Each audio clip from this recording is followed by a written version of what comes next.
So human beings are consumers. We're in the middle. We consume green plants, but we also consume animals that consume green plants. So ultimately, we're utterly dependent on green plants. But this also means, to get to your question, that human beings have a niche that competes with all other macro consumer organisms on Earth. There's a limited amount of photosynthetic productivity, a limited amount of flow through every ecosystem. Now, human beings, our population is about 14,000 times larger than the average population of similar-sized mammals on the planet. That's an amazing comment on the nature of humankind. And we got there, of course, because we are intelligent. We've got just in terms of mass, or what's the 14,000 times? Yeah, no, numbers, just the sheer numbers. Just a number. Okay, yeah. Yeah, a colleague has calculated that if humans were an average species on the planet of our size, it might be 500,000 or 600,000 of us, but not too many more. I might be wrong. That may be 500 or 600 million, but I think it's thousands. So. We're exceptional, but there's a huge cost to that exceptionalism. By the way, this is not the same as the exceptionalism I talked about earlier. That elevated out of nature.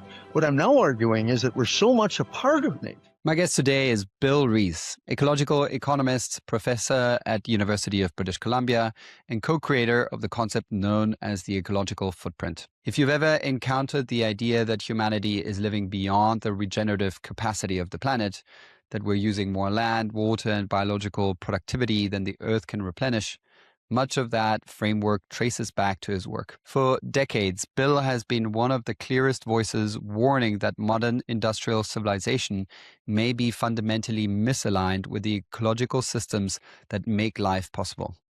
Not just because of climate change, but because of a deeper phenomenon called ecological overshoot. In his analysis, humanity has entered a phase where population size, economic scale, and technological power have collectively pushed us beyond our planetary limits.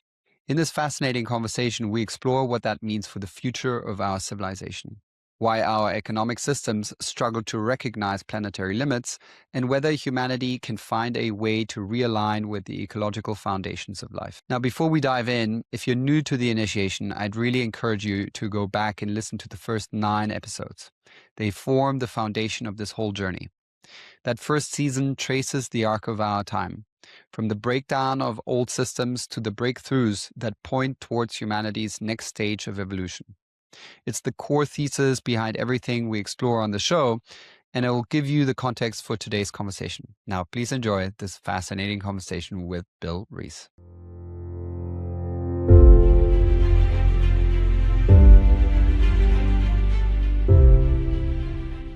Bill Rees, welcome to the initiation. Thank you very much. It's a delight to be here.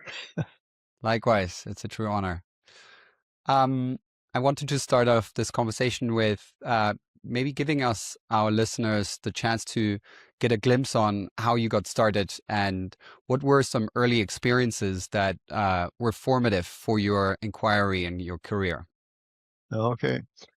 Well, listen, I was very fortunate as a young lad to have spent a good deal of time on my grandparents' farm in southern Ontario.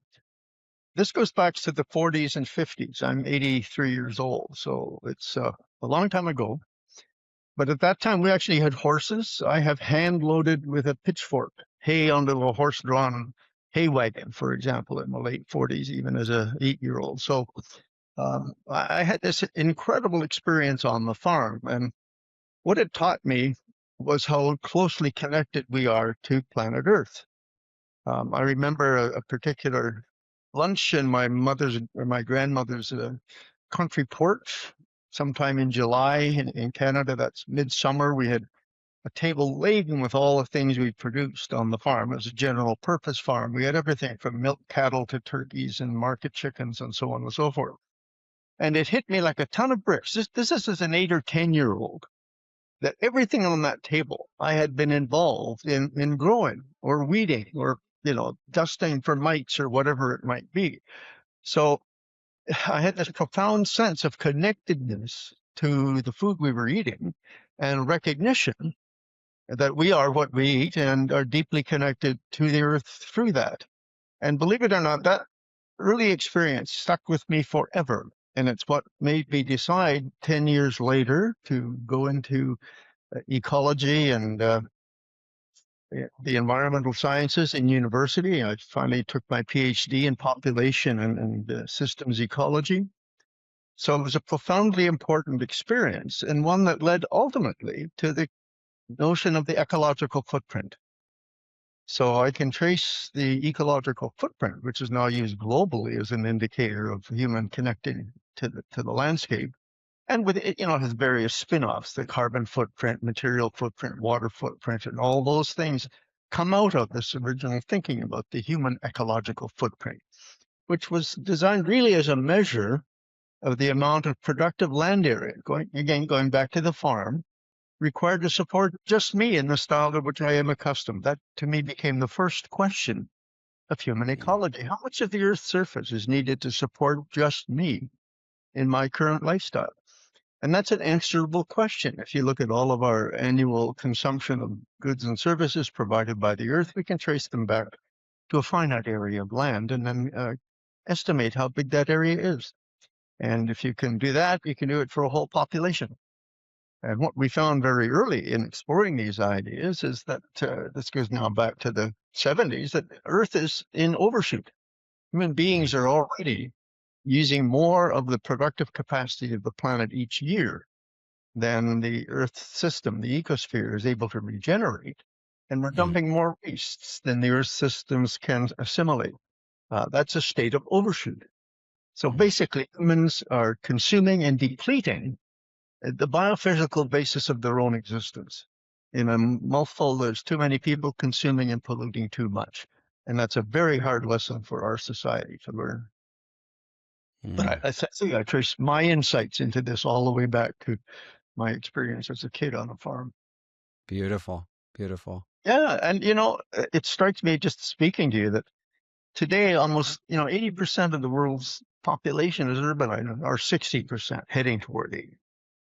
We have almost no chance for young people to have that close connection with the natural systems that support them. I think that's a shame, and one of the reasons why we're having so little progress in moving forward on ecological issues. Yeah. Yeah, I'm especially curious how your views have changed, especially in the recent years, and your body of work at large. Mhm. What has changed for you in the last, say, 5 years, if anything at all? Well, I think I used to think I was trained as a scientist, and I think the scientist's mantra in many respects is that better information, better analyses will lead to better decisions.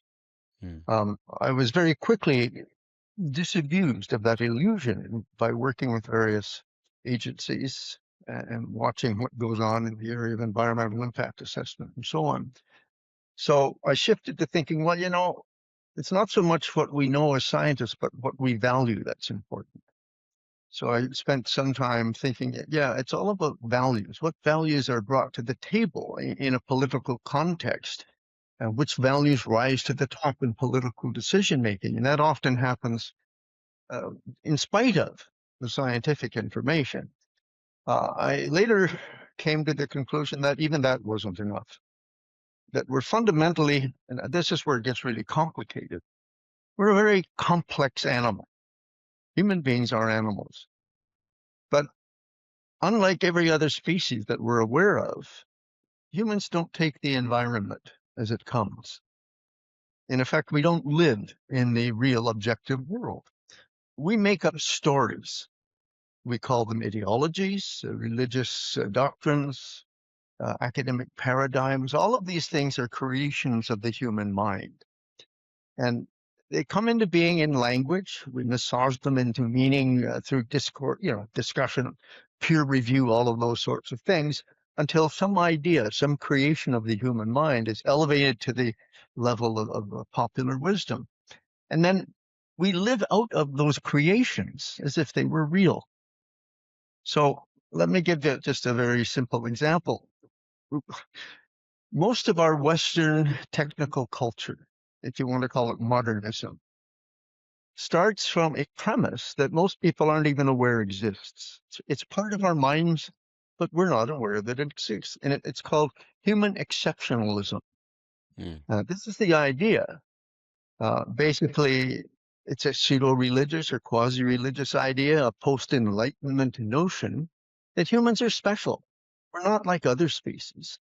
We have high intelligence. We have emotions that are far in excess of those expressed by other organisms. Some would say we have a soul. And all of these things set us apart in some way. So much so that we're not really part of nature, that we don't Mm. have to conform to natural laws and all of those kinds of constraints. So that's the starting point for technological, or what I would call modern techno-industrial civilization.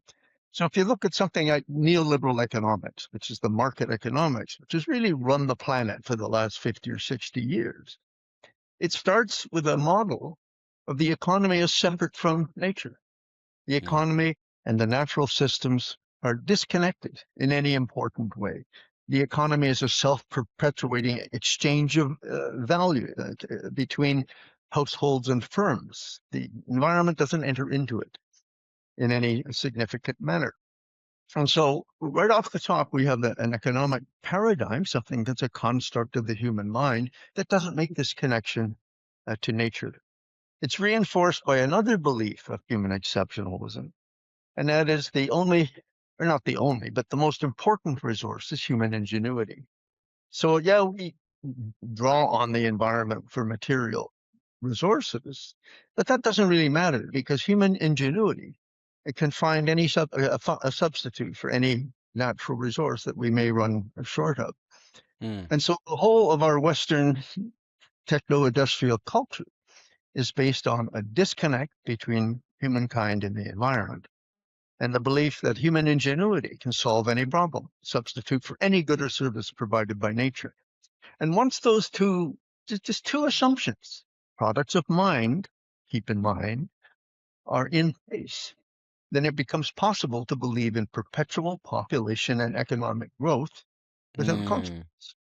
Humans can carry on. We won't run out of anything because we can find substitutes. And pollution won't be a problem because we have technological means of solving that. Mm. So I learned very quickly, and I didn't learn quickly, it took me 30 years to figure out that one of the reasons people despised the way I was thinking was that it kind of threw a spanner into those works.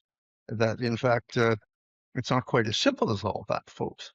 But to answer your question precisely, what I've come to understand in the most recent part of my lengthy career is the extent to which all decisions are governed by creations of mind. That humans, in fact, socially construct their realities. That's the term sociologists would use.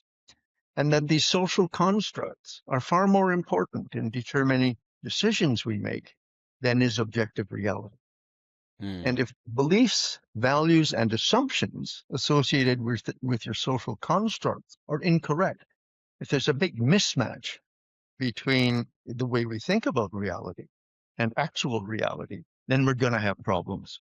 And I think most of our environmental problems, so-called, are precisely for that reason, that there's a massive disconnect between the way we think about ourselves and the way we actually are in the real world.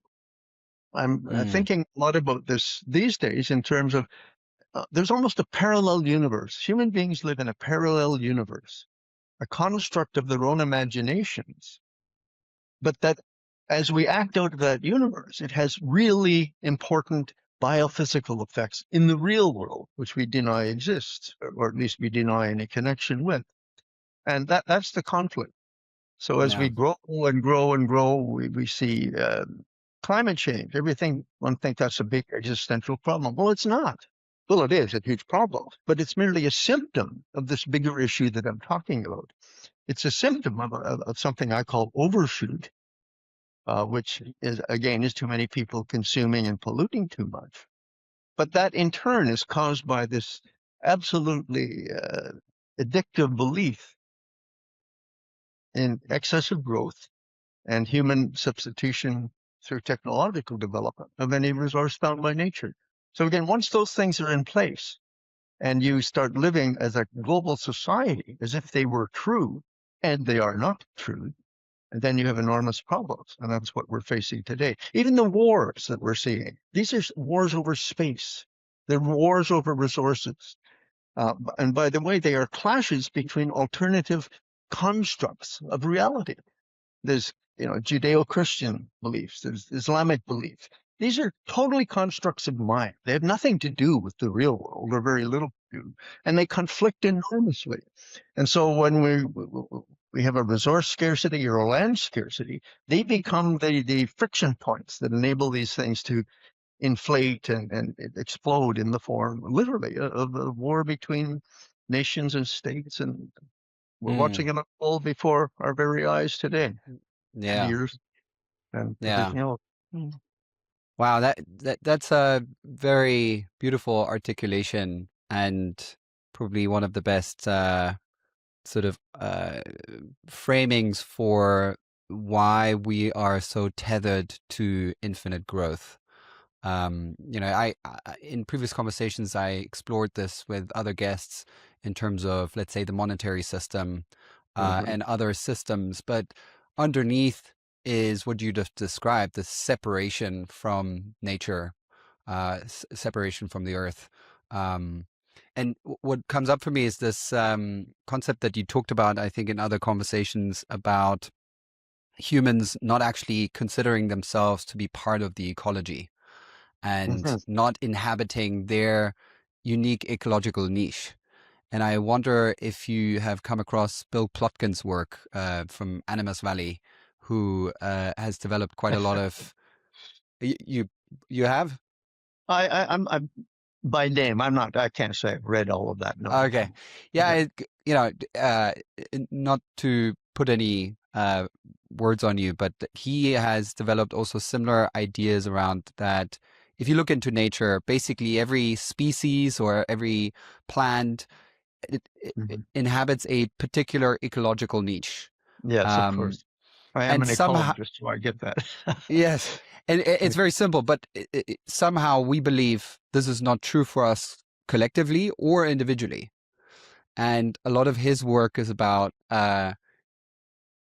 really getting to a place of realizing our individual ecological niche, what he would call the soul identity, which then leads to a more collective understanding of our ecological niche as a species. I don't know if that resonates with your Oh, it concepts resonates. around ecology. Absolutely. I think it's a profoundly important thing to come to understand. Now, again, as an ecologist, a niche defines the role that a species performs within its ecosystem. So human beings are quintessential consumer organisms. I mean, there's three big classes of organisms and three big classes of niches, if you like. The first is producers, and these are mostly green plants. Most of the productivity on planet Earth is undertaken by photosynthesis by green plants. Then there's the big group of consumer organisms. Human beings are among macro consumers, large organisms like we are, mammals, reptiles, all of those things we think of as animals are Hmm. macro consumers.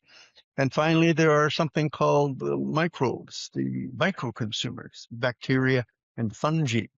And the whole thing all works together very well because the green plants, their niche is to take very simple compounds and elements from the environment, trace nutrients, plus water, plus carbon dioxide, and use the sun to turn that into a plant carbohydrate, proteins, and fats.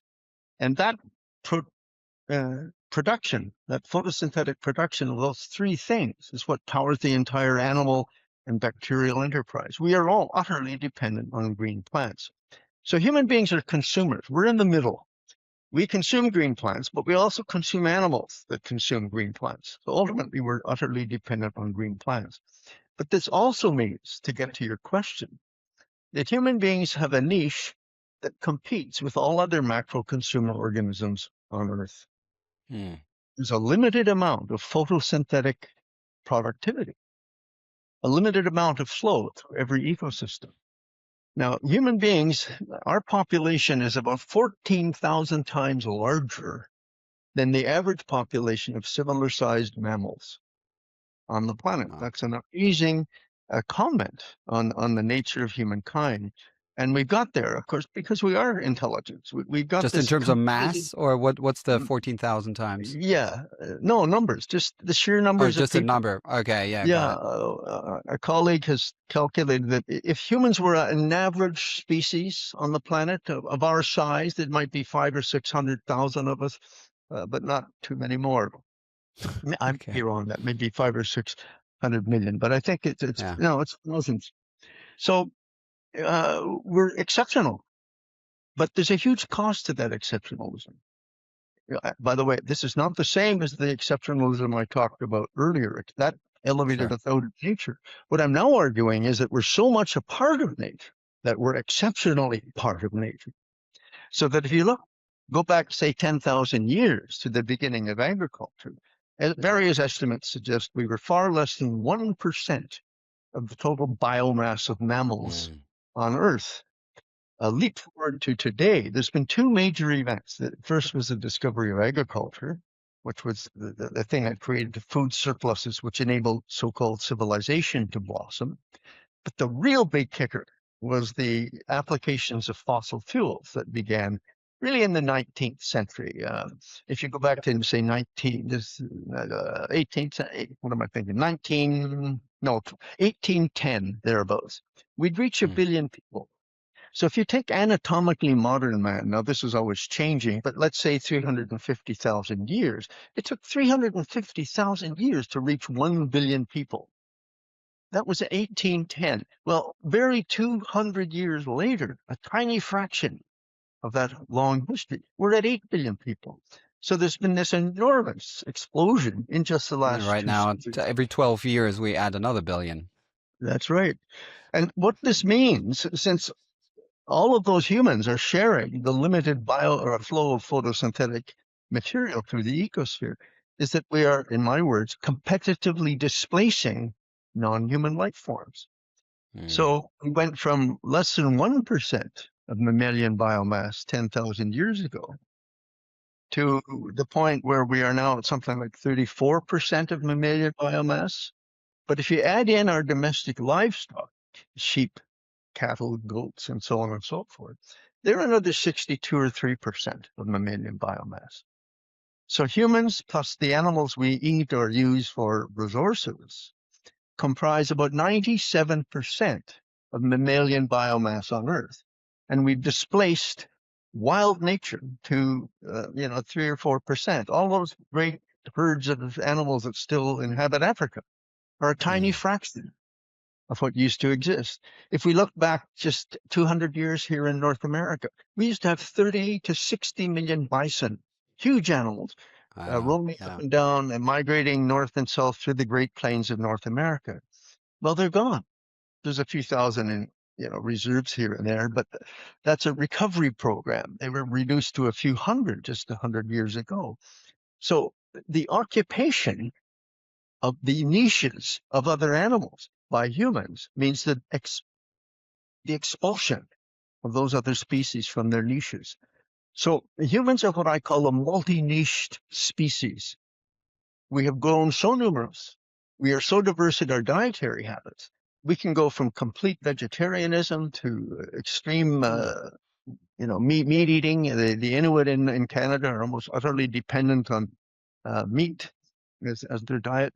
So we can occupy the whole range of food niches occupied by mammals, which means anytime we enter a new habitat, we just displace the existing niche holders and we take over.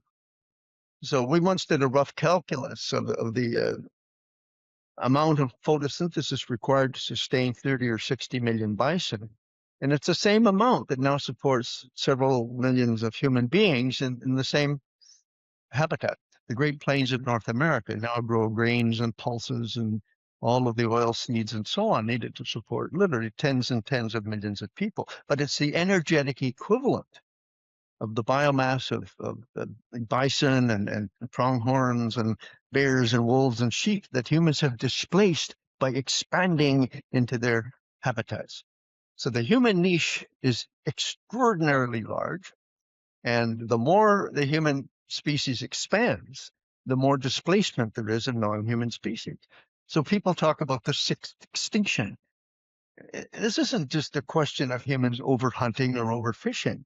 It's the literal competitive displacement of other species from their food and habitat niches by the expansion of the human niche into everything. So we're an exceptional species in that regard. But what it shows is we are profoundly part of nature and becoming more part of nature all the time as we displace other species from their niches.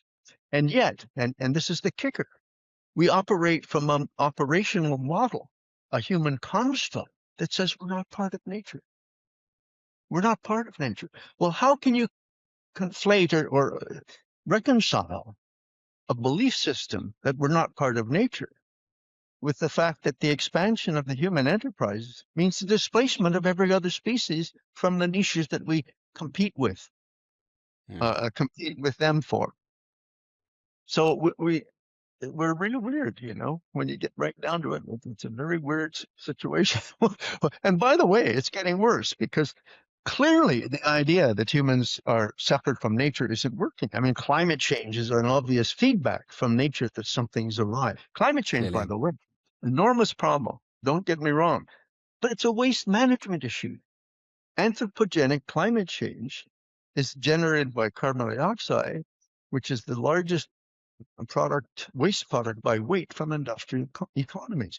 So the biosystem cannot assimilate all of the carbon being emitted by the human system. So that's a waste management issue. But again, it goes to the definition of overshoot as too many people consuming and polluting too much. But since the notion that we're not part of nature is failing because these symptoms are starting to show up, economists come up with another idea. Well, we can decouple. So now there's a vast debate in the literature about the extent to which humankind can decouple from nature. The economy is dematerializing, becoming disconnected from any remaining physical, but it's based on faulty accounting and a very narrow focus on, well, there's fewer emissions per unit GDP, or the amount of resources consumed per unit GDP is declining, therefore we're decoupling. Nothing could be further from the truth. Or it's not it's not counting the exported CO2 to other countries. Absolutely. There's all sorts of finagles going on. Accounting tricks, basically. Yeah. Exactly. But you see what it shows, Sebastian, is the degree to which humans are so fixed on their belief set that we'll find any number of devious tricks to convince ourselves that all is well. And so we can continue doing exactly what we are doing. I couldn't agree more. It's funny you say that, in your last sentence, that we want to convince ourselves that everything is all right. It's such a human tendency. I was just writing a little piece about, you probably know this experiment in the 60s where subjects were placed in a room where they were meant to fill out some questionnaire. And meanwhile, smoke entered the room. And in the cases where the subject was by themselves, close to 100% of the people left the room and sought help. Now, when there were other participants who were actors, pretending that everything was fine, over 90% didn't get up and didn't do anything.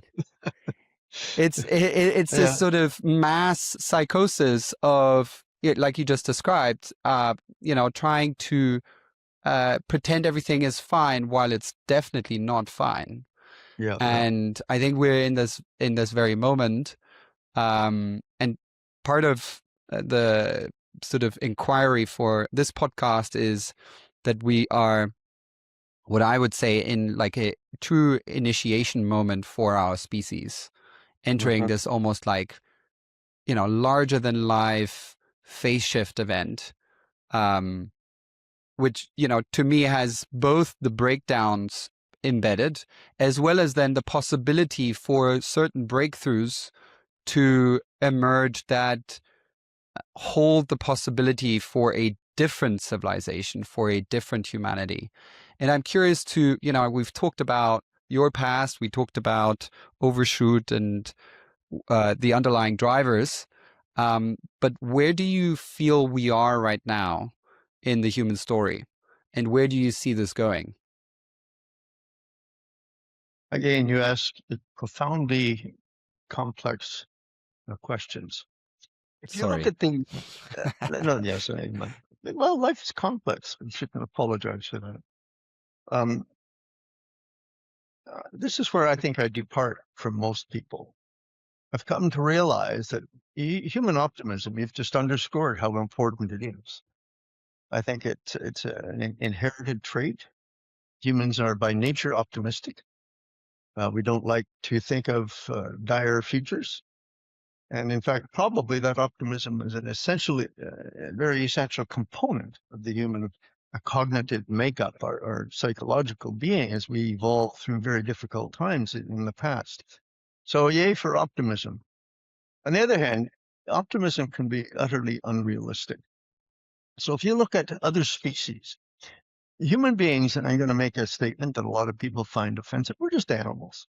And in many respects, we're no different from other animal species. And we share three characteristics with them that I've underscored in my own thinking and writing that we tend not even to acknowledge. The first is that human beings will expand to occupy all available habitat. And you cannot name another species. Remember, I said we're extremely successful in competing with non-human species for their habitats and their food. But if you just look at habitat, no other mammal species of our size or dimensions has anything remotely the same range. Humans occupy every habitable habitat on Earth, and many that aren't habitable, really, when you think of, out bases in the Arctic or Antarctic and so on. So we have the widest range of every species of advanced animal. The second thing we share is the tendency to use up all available resources.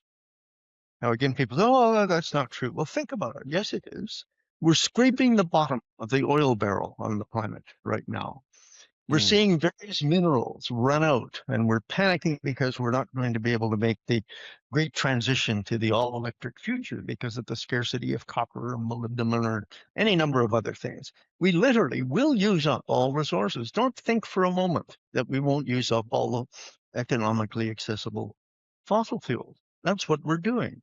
For 50 years, we've known about the dire nature of climate change and the human causes. It hasn't had any significant effect on our consumption of fossil fuel. In fact, emissions are at the highest level ever today, and we're using fossil fuels more than ever today. But we're using some other resources as well, wind and solar power, but they're only 4 or They haven't 5%. replaced anything. Yeah. Not really. Well, they're additive. If you look at the profile of energy sources, they add to each other. They don't generally Exactly. displace each other. In fact, we're using more animal dung and traditional biomass today than we did 200 years ago. So the point is we keep expanding, we keep using up, we keep doing that, and we will use up all accessible resources. So and by the way, other species do exactly the same thing. This is not a uniquely human stupidity. It's a survival tactic.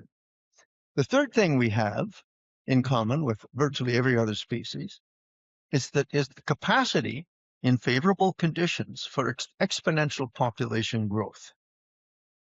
So in nature, when a species is exposed to temporarily favorable conditions, a sudden great year, lots of food production, the population expands. There's an explosion of numbers because of the favorable food supplies and weather or whatever it might be. And but then it crashes. It's called the boom-bust phenomenon. It crashes because as densities increase, so does disease. You run into scarcities. Predators become attracted to the superabundance of their prey. And so all of these natural negative feedbacks come in and knock the species back. So normally in nature, populations of organisms fluctuate in their habitats as a result of the interplay of the positive feedback of exponential population growth and the negative feedback imposed by nature when the population gets too high. Now, for 99.99% of human evolutionary history, that's what we've done.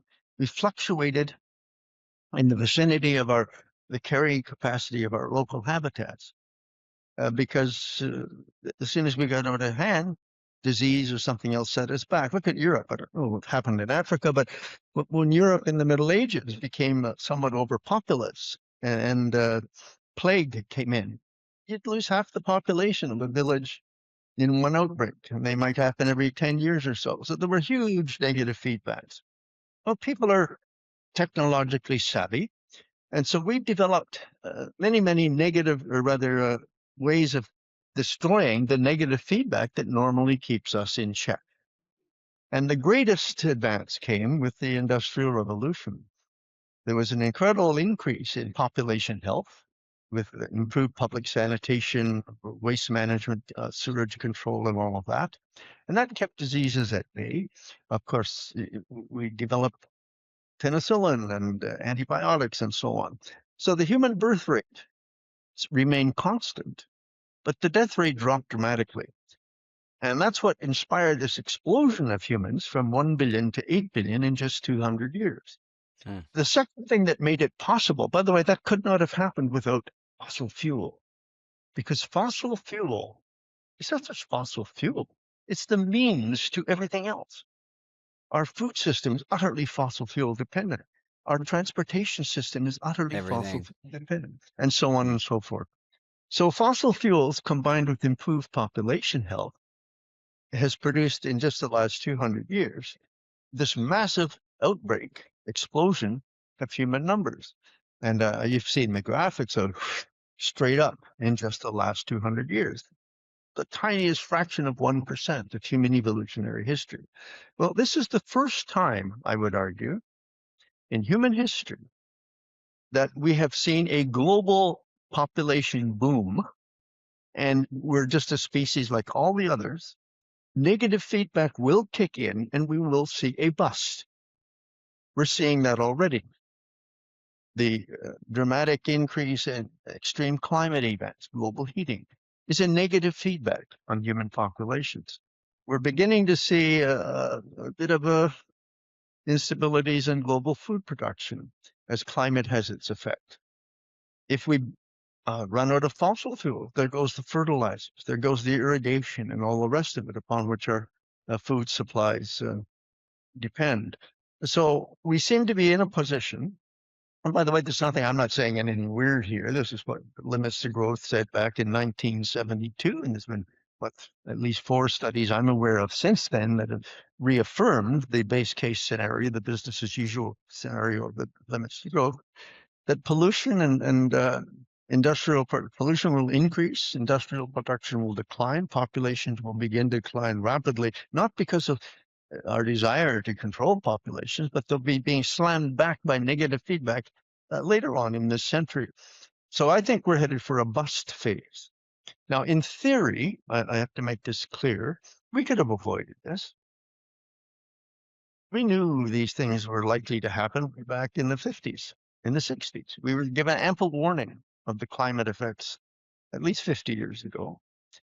People got scared enough so that in 1992, the United Nations Framework Convention on Climate Change came into being. What was the goal? It was to stabilize and reduce atmospheric concentrations of carbon dioxide. That was certainly one of the major goals, which meant stabilizing and reducing fossil fuel use. Well, that was in 1992. That was 34 years ago now. But what's happened? Well, in that 34-year period, by the way, there's been 30 so-called COP conferences to implement the conditions under which the Framework Convention operates. But in that period of time, we've seen a 65% increase in emissions, not decrease, increase in emissions. We now see emissions at the highest level in history. We see temperatures at the highest level in the last many hundreds of thousands of years. And no change. Things are still rising. Emissions are increasing. Global temperatures are increasing. Some say we're headed for 2.7 degrees by the end of the century, which takes us back to your concept of niche.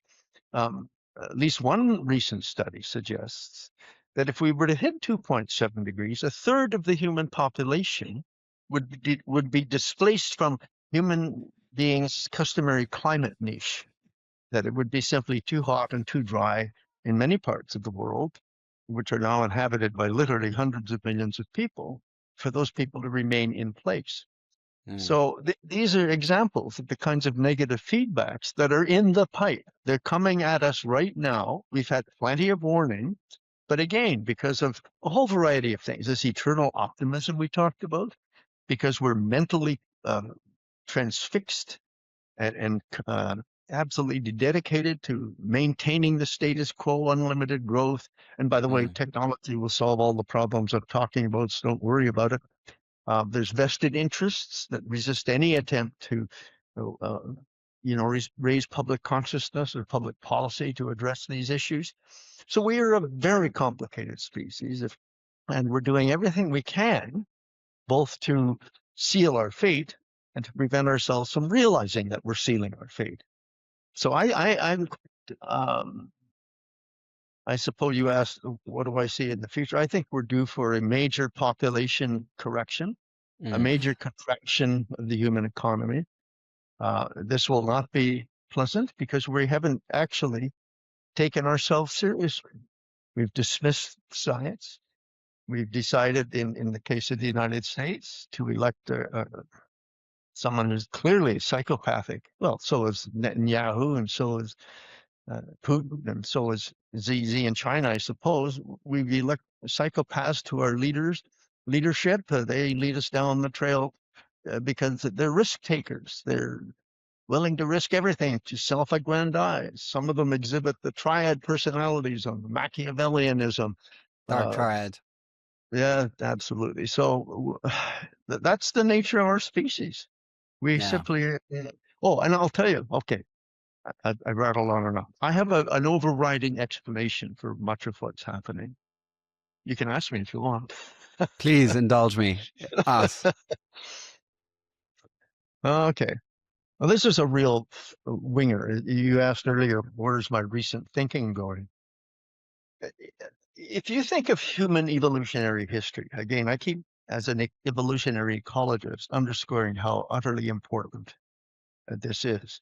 But we spent 350,000 years in very small groups, 50 or 60 people. I think the sociologist or anthropologist Robin Dunbar said you'd probably never meet more than 150 people in your life. That's Dunbar's number, the number of relationships you might keep going.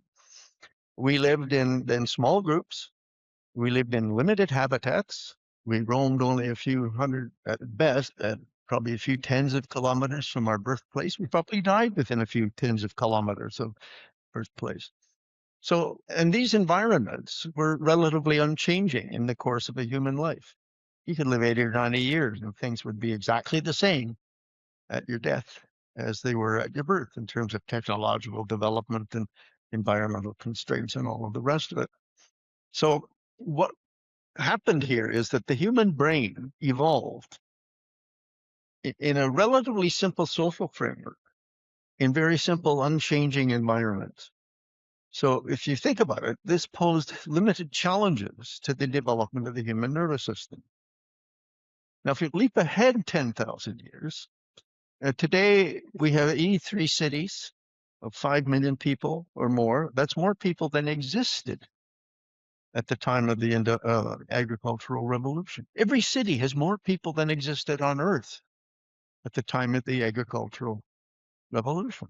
Instead of 150 contacts, you may encounter thousands in a day, and you're co-happening with millions of people. Our technology has changed so incredibly rapidly that I can honestly say that almost all of the important technologies that we consider essential for use today didn't exist when I was born. Jet aircraft, computers, cell phones, and all of that. So things have changed at are changing at an incredibly rapid pace. We're living in artificial caves, in artificial habitats that are bereft of any environmental contact. And so I would argue that for most of the last 10,000 years, humans have been maladapted to the environments that they have created. So we were perfectly adapted after, 2 million years of evolution, but certainly 350,000 years of evolution to the pre-agricultural hunter-gathering lifestyle. But we are maladapted to the urban lifestyle. And this isn't just a trivial observation. There's some You very mean important, biologically?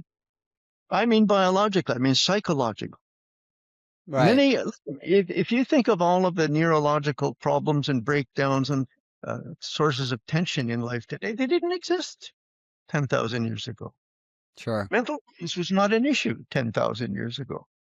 In fact, if you go back then, we also know something else, that small groups, this is still the case today, are not hierarchical. If anybody steps out of line, like a psychopath, and tries to hoard more for themselves or take command of the group, they're ostracized. They're Mm. shamed, completely visible to everybody. It's an antisocial behavior. And so it would not be tolerated. These people would be at least selected out at the group level. But when you get big cities, when you get large corporations, when you get institutions of the size that we have today, that kind of behavior is hidden. You can Yeah. deviate from the expectations. I have a friend, a guy called Greg Elliott, who argues that the modern systems that we've created select for deviant personalities, because people who are risk takers, who are selfish, who exhibit the dark triad personalities are literally selected for in the kinds of environments that we've created today. And normal people are shunted out. Absolutely. I mean, the Another thing that interview happened, process of banking jobs, consulting jobs are absolutely, exactly that. exactly so. And so, in fact, we know for a number of studies have shown that the concentration, as it were, of psychopaths and sociopaths in positions of leadership in large financial organizations, in large corporations, even in government, is about an order of magnitude, 10 times as frequent as they are among the ordinary people. So Mm. that becomes a fairly big problem. But there's another big problem here, and that is that small groups select for cooperation. Human beings are a social organism. We cannot live solitary lives. You couldn't survive. Now, small groups recognize that. And so, whereas in small organizations, with small groups, the tribes, if you will, or just hunter-gatherer groups, the natural selection process was for cooperative behavior. People who contributed to the welfare of the groups contributed to their own survival. And that Mm. meant that they would have longer lives and reproduce more offspring. And so there was a selection process with the cooperative element of the human behavioral repertoire. Mm. Shift to large scale institutions, and the shift in emphasis goes toward competitive relationships. Mm. You can see that manifest in our culture today. Everything is based on competition. Large corporations are competing for market share. Nations are competing for space and for resources. Yeah. And so we see a significant shift away from what I would call the natural way of human being toward a maladapted, or these are symptoms of human maladaptation to large scale. So with the shift in scale from small scale to large scale organizations, you see a shift in the human behavioral dynamic away from cooperative. It doesn't disappear. Of course, we still cooperate within corporations, for example, but we're Or competing smaller against. groups or local That's right. groups. Yeah. Yeah. That's right. Absolutely. And so things have become greatly more complex for human beings with the rise of civilization. I have to emphasize how recent this is. If you just think of humans as 350,000 years, if you compress that into one day, Mm. so-called civilization I occupies know. only the 40 minutes Uh, and the industrial revolution is the last 2 minutes. It's 2 minutes to midnight. And yeah. everybody alive today has lived in the last few seconds. And I so know. we're living in a completely abnormal, but we take it to be normal. This is the great irony, because we live in this world, and our, maybe 7 or 8 generations of other people have before us have lived in the same scientific, technological world. We take this to be the norm. Exactly. And yet Yeah. this period of growth is the single most abnormal period in the history of human evolution. Oh, thank So you so much. again, Yes. our social constructs are completely at odds with the Yeah. nature of external and historical reality. I love it. Thank you so much for this exposition of your more recent thinking. I love this distinction between cooperation and competition at different scales. And Uh-huh. what comes up for me is you know, in some ways, you mentioned earlier, you think there's going to be larger depopulation, but taking depopulation as uh, an option to the side for a moment, do you see any ways how we can infuse cooperation at scale, where we can sort of consciously tweak certain parameters of society, of our value system, whatever the underlying drivers may be, that help us to be more in cooperation, even at this large scale? Well, um, I suppose the commonest answer to that would be that it is an external threat that simultaneously, if we were to be invaded from outer space, for example, by some Yeah. alien race, we'd probably overcome our international disputes. Russia and the United States, Mm, South Africa and Canada, everybody would be on the same side because we were being affronted, we human beings here on Earth, by mm, aliens mm, from outer space. So when there's a huge threat like that that is imposed on everyone, we might come together. We're seeing a little bit of that now. I mean, our own prime minister in Canada's prime minister in Australia yesterday remarked that, it's possible that even Canada will be forced into this conflict because we have to rally with our treaty obligations in NORAD, or not NORAD, but in NATO. Should any NATO nation be attacked, then we are obliged to join in the fray and assist in the anti-Iranian conflict that the United States and Israel have foisted on the world. So there are those kinds of things that come together. I would have thought climate change might have had something of the same mm, effect. And indeed it has, in a kind of a perverse way, because again, these are such complicated issues. How have we addressed climate change?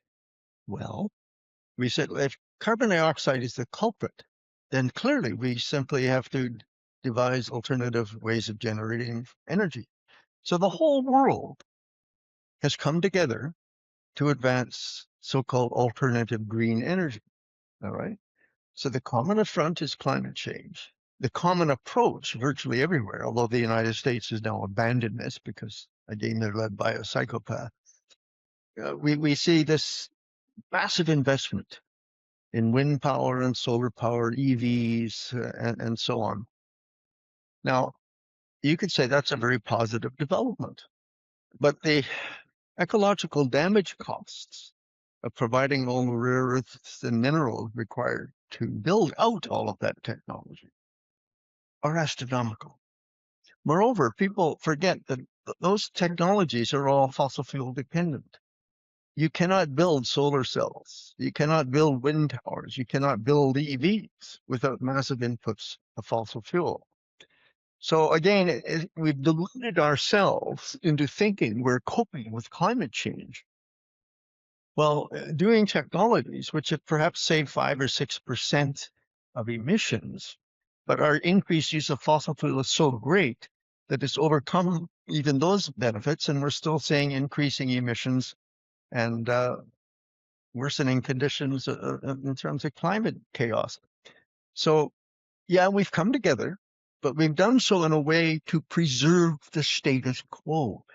See, if you go online, you can find dozens of instances or papers or promotional things from corporations saying that climate change is a massive investment opportunity, a way to make tremendous profits, to grow your economies through investment in these technologies, to earn income and so on and so forth. So in many respects, our approach to climate change is merely, it's what I call um, the status quo or business as usual by alternative means. So it's really not addressing the fundamental problem, which is overconsumption in too many people. It's finding an alternative way to maintain overconsumption in too many people. And it's not working, by the way. So even today, climate, or at least the major investment in wind and solar, is producing only 4 or 5% of global energy supplies. More so in some places where electricity is important. But the world is still 80% dependent on fossil fuels. And everybody who has any opportunity is now scrambling to get more and more fossil fuels. Even this war in the Mideast, Canadian energy producers are rubbing their hands in glee because it means bigger markets for Canadian oil production. So we have this split personality. It's internal contradictions are abundant when you examine the human condition. At the end, I think, as I say, we're nearing the peak of a one-off human population and economic boom bust phenomenon. And we're all panicking to try to decide how to, A, keep it going, or if it doesn't, at least get rich as it goes down. Mm. Yeah.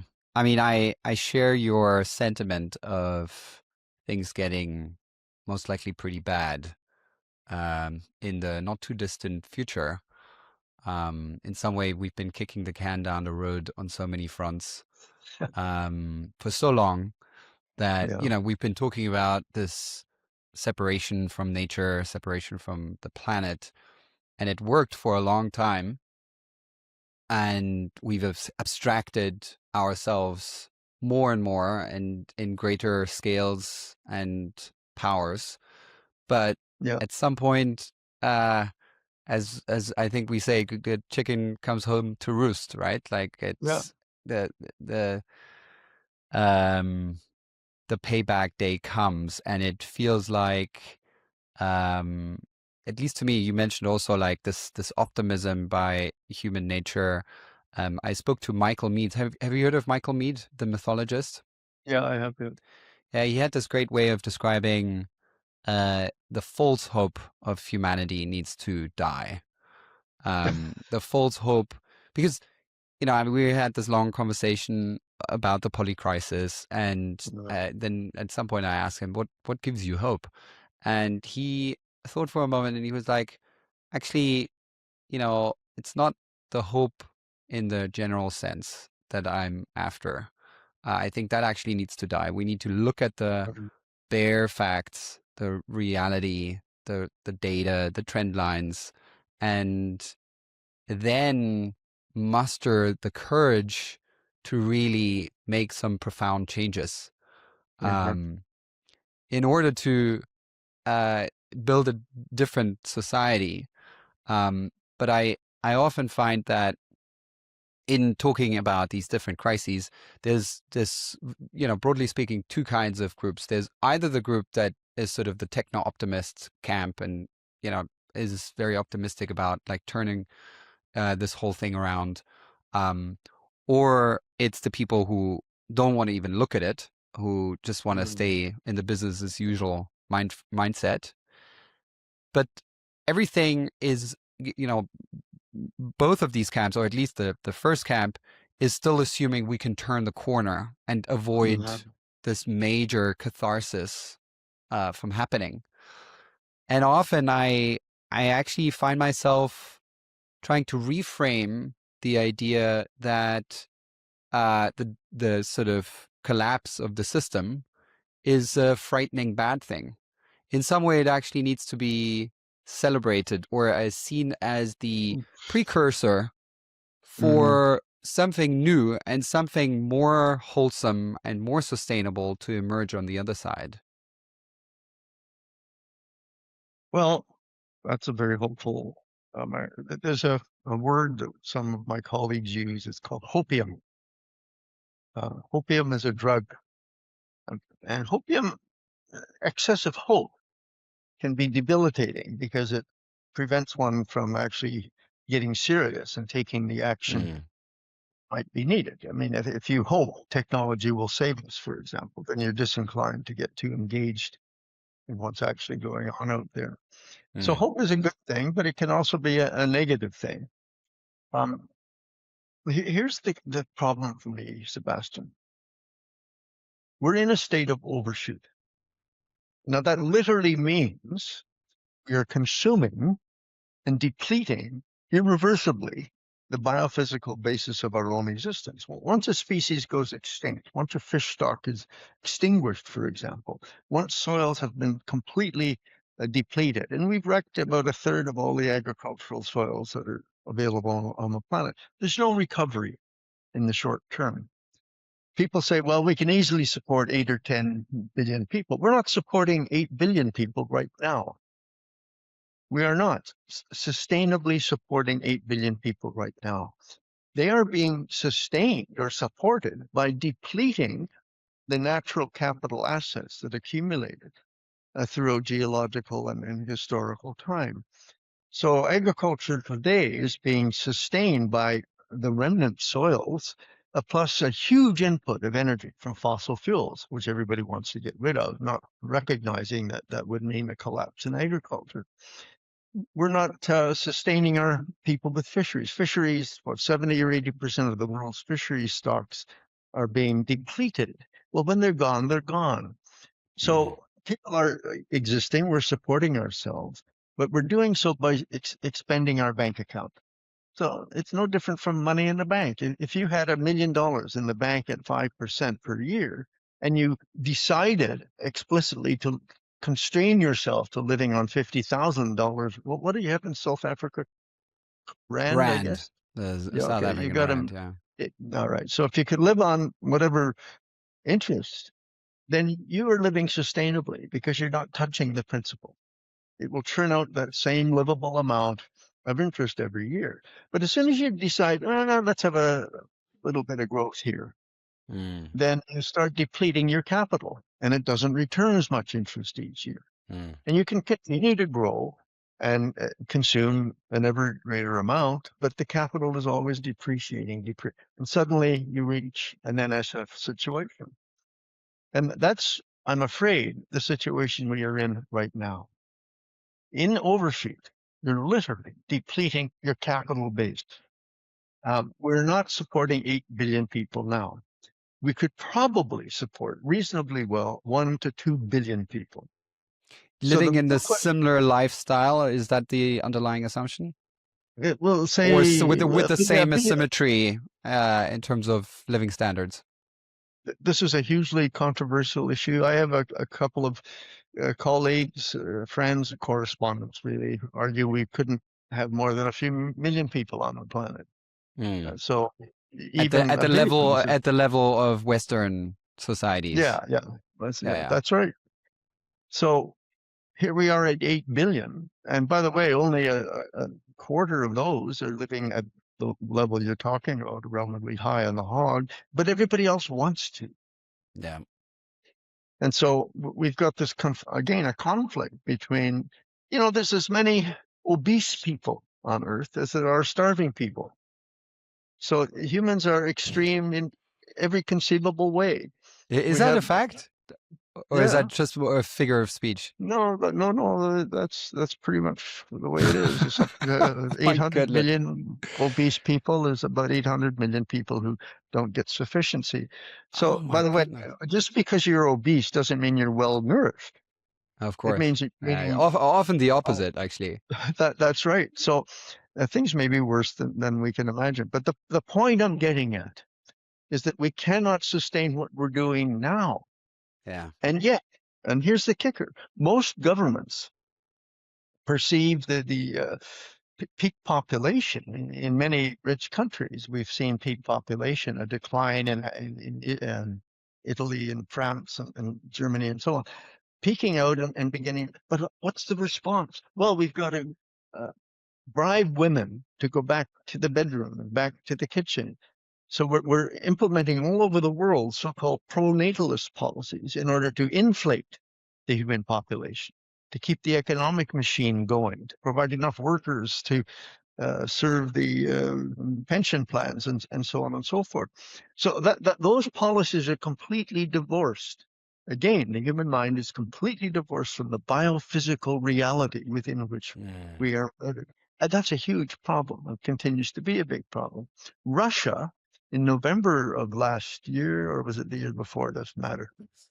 Russia literally has made it a punishable offense to promote a childless lifestyle, to talk about living singly and not having children.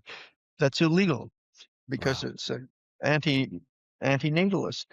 So we've got this huge conflict going on the planet of overpopulation. At the same time, governments are pushing pro-natalist policies, which is, Mm. to my mind, again, just indicative of the maladaptation of human beings to the circumstances we have created. Mm. So there. Wow, what a positive podcast. Thank you very much for this conversation. Well, it's look No, I'm again. I'm I'm joking. I mean, these are Yeah, the kind of conversations that I usually have, so don't worry about it. okay, all right. So you see, there is a way out of this, but it's a what. I think solutions are always in two categories. They're either here's what we should do, Mm, and it's easy to spin those things out. We should adopt family planning across the world. We should stop fossil fuels. We should adopt a materially sufficient lifestyle. mm, What the voluntary simplicity should be the mode of existence for everyone. So those are all whats. So we know what we should do. Those are things that would solve the problem, at least in the short run, in terms of scarcities and so on. But nobody talks about how to get those things done. This is an extremely diverse, conflicted world. We have alternative religions. We have fighting ideologies at the political scale, different economic approaches, and so on and so forth, all of which have quite different interpretations of the kinds of things that you and I are talking about. This is a global problem, but there's no global uh, insights, as it were. There's no globally shared vision of the nature of the problem. It's a very fractious and disputatious, competitive global community. What nation is going to be the first to declare voluntary simplicity for its citizens and to enter into a planned economic descent with a very strict population planning? I can't see any nation. well, Well, Bhutan has the global happiness. yeah, but d- Bhutan d- is an insignificant I sliver know. on the. Okay, I'm sorry. You've got to have some major agglomeration of states come Yeah. together, agree that is our solution. By the way, I don't want to diminish Bhutan. They've shown great leadership and are often held up as a light to the world with a happiness index and all of that. But Mm. I don't know enough about the actual situation on the ground there to know the extent to which this is extendable to any place else, and whether it's even working in Bhutan. So, But do you think that's realistic that any major what? economy will Look at the make that world today, declaration? Sebastian. Look at the world today. It's a world engaged in at least three major wars, fighting over territory. It's beginning to suffer the consequences of energy shortages because both the conflicts in Europe over Ukraine, which has cut off Russian supplies of oil to some parts of Europe, the conflicts now in the Middle East, which are threatening to cut off 20% of the global oil supplies and destroy much of the productive future capacity. These are major stress points, and Mm. they are not indicative of a world coming together to solve its common problems. They are indicative of a world which has taken the Trumpian approach almost and said every country and man or woman for him or herself, um, That's what Trump is doing. He's saying, look, the United States will do whatever is necessary to maintain the United States as the hegemon, certainly in the Western Hemisphere. Yeah. That's why he claims rights to Greenland and wants to annex Canada, and now talks Yeah. about taking on Peru, and not Peru, Cuba. And explains, he's made a puppet state out of Peru might be next. Venezuela. Who knows? But you get the point. This is not Yeah. the signal from a major nation Yeah. that they're willing to pull us all together to confront the common enemy of overshoot and Mm, excess scale of the human economy. It's not mm, coming from Russia. It's not coming from China. mm, It's not coming from any of the major players in this game. Now, I would like to see, my own prime minister talks about the need for middle power nations and smaller nations to come together to form an alternative to the hegemonic path that is taken by the country I just mentioned. And that has some promise, but it's not promise in the direction that we're talking about. They're not going. Carney was an international financier and banker, going to talk about shrinking the economy voluntarily in any meaningful time frame. yeah. Yeah. I mean, that's why I think the catharsis moment, the breakdown moment, is the true medicine for our Mhm. species. And then, You can draw the analogy in your own individual life, like in my life. If I look back, it was the hard moments of crisis and breakdown that made me realize that certain behaviors were not supportive for uh, my own life, and only exactly. really hitting rock bottom, in some sense, made me choose otherwise. And Okay. I'm afraid that that is, I think, where we headed. I can't disagree. I think I mentioned hopium. This addiction to economic and population growth aided by continuous technological advance is precisely that. It's a cognitive addiction Mm, that confronts the entire world. And by the way, if you get into the neurobiology of this, we know from countless studies that repeated ideas, repeated experiences literally help to form the synaptic circuits of the mm, brain. mm, So that we train people for 30 years in school, as you go to a PhD in economics, to think in a particular way.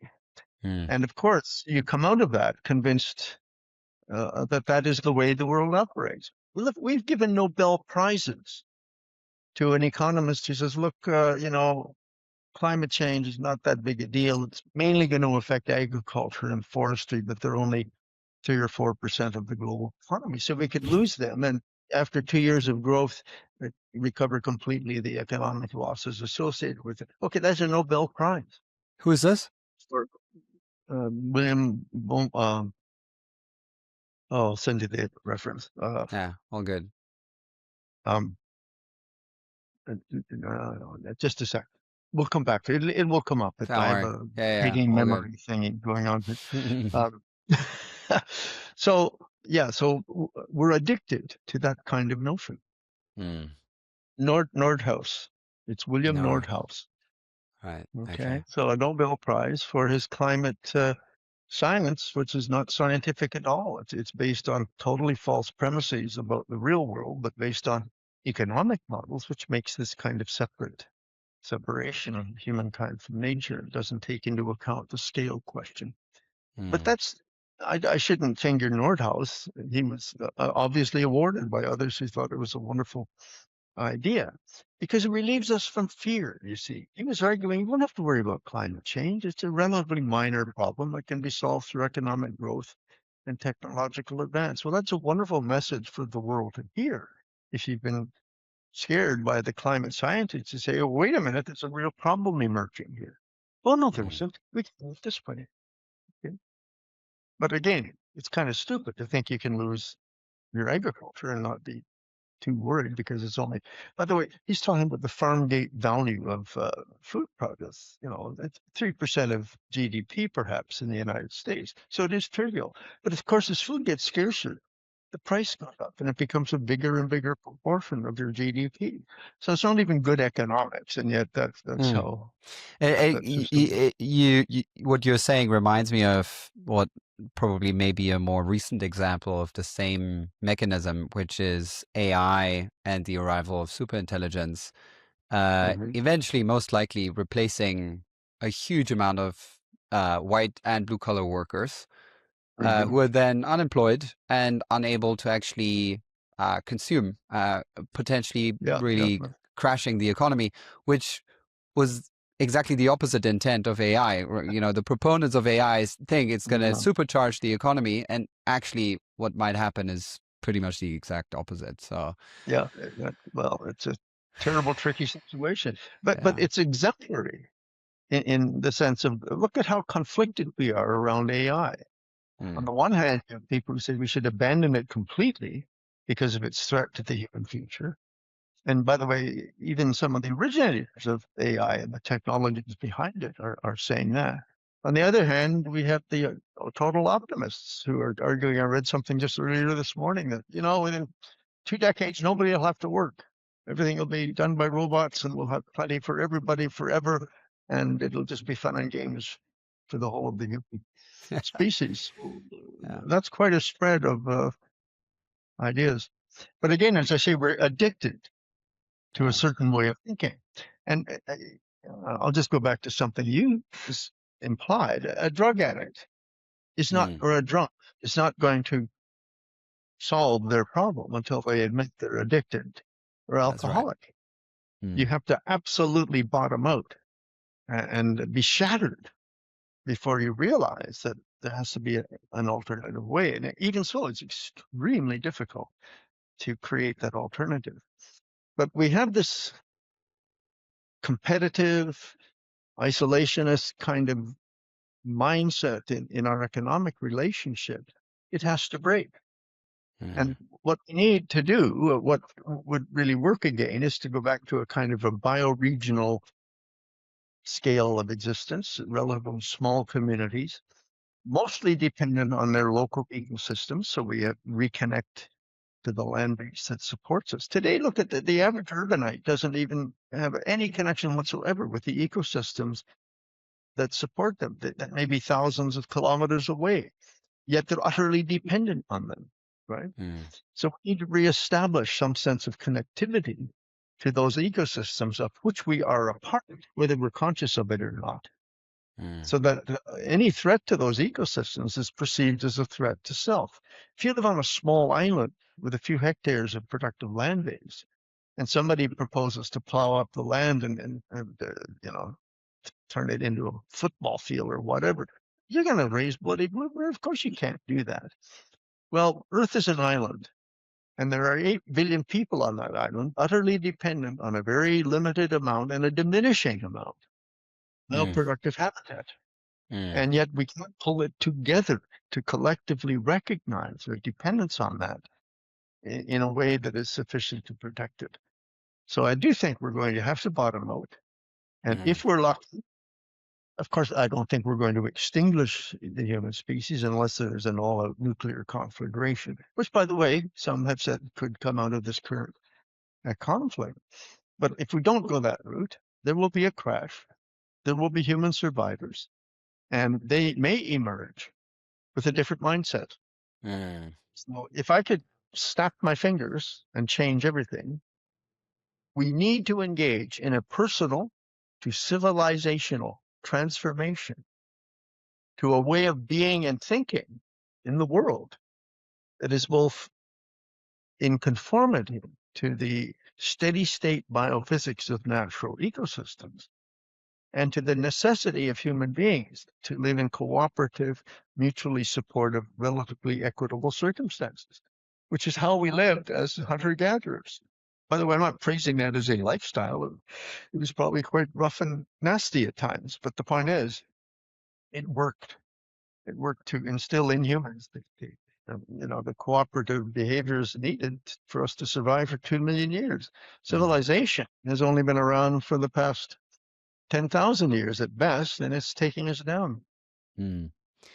Yeah, I agree with you, and at the same time, I think certain technologies and innovations are just there now, and the genie is out of the bottle. Um, and my Yep. work and inquiry has been around, you know, what the other side could look like, which has this localized, um, community oriented lifestyle embedded in the local ecosystem, and yet also harnessing some of the technologies that have come online in a railed, conscious way. As in, Hmm. weaving the sort of, environmentalist approach with the technologist's approach. Because I personally don't want to fall into either extreme of just saying, yeah, we have to go back Yeah. to, old times and everything has to become, de-technologized. And I also don't want to say, technology is the answer for everything. I think personally, I think we need to start to see how we can weave these two realities into something that is more wholesome and sustainable. Oh, I don't disagree with that at all. Mm, No, that's absolutely. But again, what constitutes viable technologies? If you don't have you see, you can't maintain an electrical grid by any way we know right now without fossil fuel.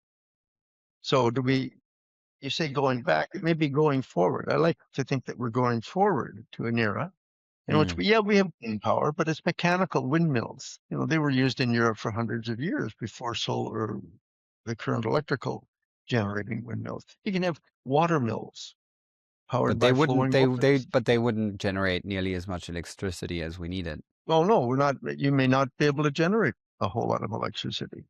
Mm, Listen, so-called renewable green energy isn't. It's just replaceable. The average, you can look this up. I'm not making it up. The average wind tower, wind turbine in use lasts about 15 years, and then it has to be rebuilt, yeah, at least the I'm aware turbine of that. system and Yeah. the blades. And we're getting a huge problem already with leftover blades and broken down systems and so on and so forth.